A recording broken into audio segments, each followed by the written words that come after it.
Hi, my name is John Reddy, and this is a monologue from a play called 4,000 Miles. So, we were in Kansas, because even though that was really far out of our way, we wanted to hit the center of the country around the 4th of July, for maximum earnestness / unacknowledged irony factor.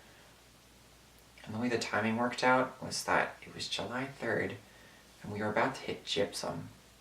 It's our small town America of choice. One bar, one diner, 17 churches or whatever. And we were going west to east, and so the wind was at our backs. The wind comes out of the south in the summer, but more like the southwest.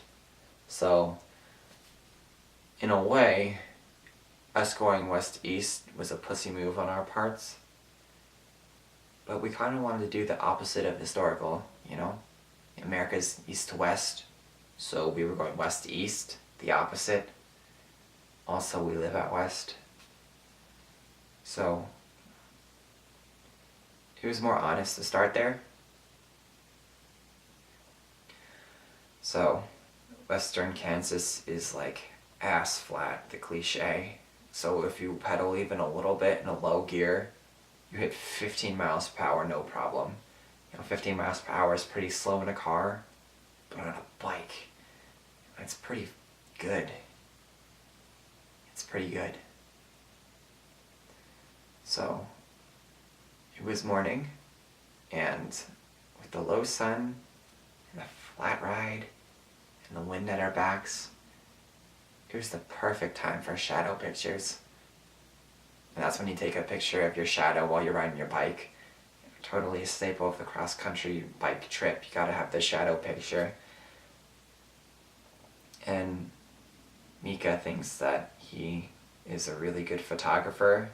Thinks he's got a talent for it. So he's doing all this bullshit with shutter speed and framing and what have you. So we're taking shadow pictures, and this truck is coming from behind us. I hear it. I assume Mika hears it. I think he does, because we both hug the shoulder. And this truck gets louder and closer, and it passes us. And it's this Tyson truck full of fucking screaming chickens packed up in these crates, and the feathers flying everywhere, like some kind of, I don't know what kind of metaphor. So, I call up to Mika, who, did I mention he was in front of me? Check out the fucking slave poultry. And he has his left hand on the handlebar, and his right hand in his fucking bullshit professional camera.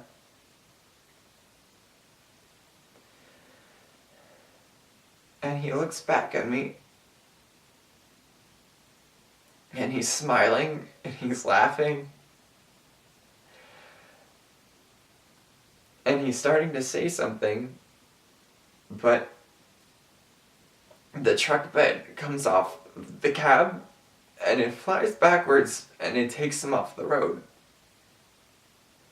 And this PR lady from Tyson got there before the ambulance did.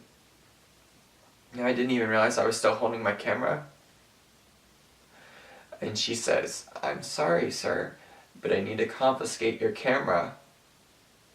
And I was like, "My friend is under 3,000 fucking chickens. What are you gonna fucking do about it?" We had to scream this to each other because you couldn't hear anything over the fucking main freaked out birds. And she says, "I'm sorry that you're upset, sir, but it'll be easier for both of us if you just give me your camera." And I was like, I couldn't get to him, because he was under, 300 crates of these birds. And she says, "I'm gonna ask you one more time." So I throw my camera on the ground.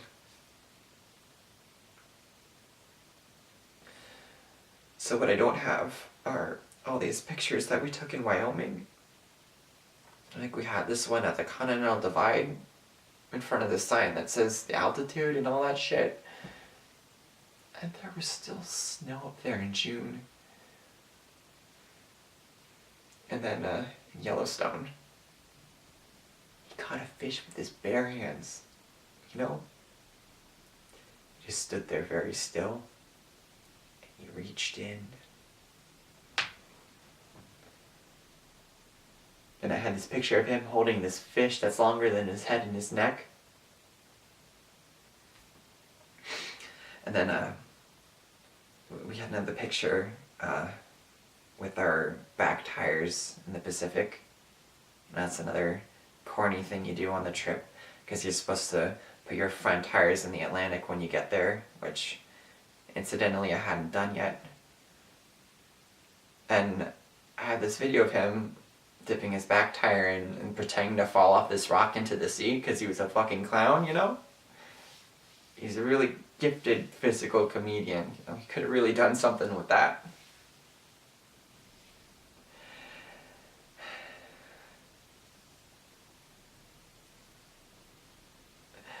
And then there are all the pictures that I don't remember taking. And in a way, losing those is worse than the ones that I do remember.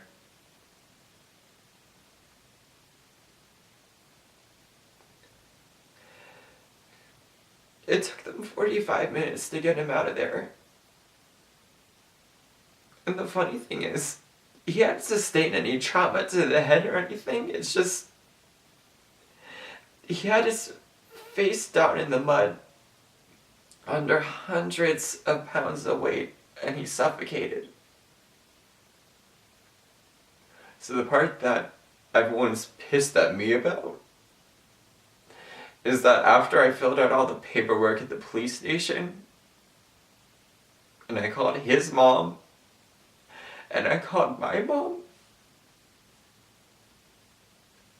I got back on my bike, and I kept riding.